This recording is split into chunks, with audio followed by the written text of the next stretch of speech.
हुकूमत के 2000 रुपये की नोट को वापस लेने के ऐलान के बाद कई कारोबारी इदारे 2000 रुपये की नोट लेने से इनकार कर रहे हैं, जबकि हुकूमत ने इसे कारोबारी इदारों में लेने से इनकार की तलब पर कार्रवाई करने की बात कही। फिर भी कारोबारी इदारे अवाम को मुख्तलिफ तरीक़ों से हरासा कर रहे हैं। ऐसा ही फलकनुमा पर वाक़ एक पेट्रोल पंप पर 500 रुपये का पेट्रोल डलवाने पर ही 2000 रुपये की नोट कबूल कर रहे हैं।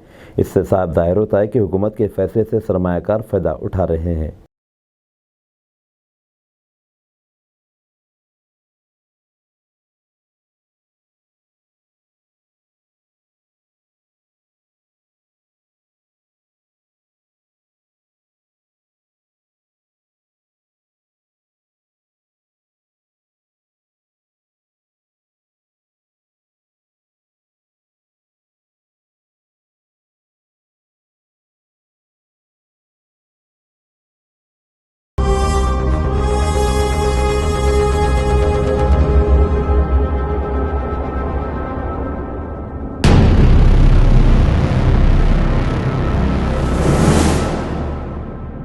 अस्सलामुअलैकुम, हेलो, हाय, आदाब एवरीवन। दोस्तों, मैं आपका दोस्त शहबाज खान। आप देख रहे हैं TNT न्यूज और देखते रहिए TNT न्यूज। Thank you.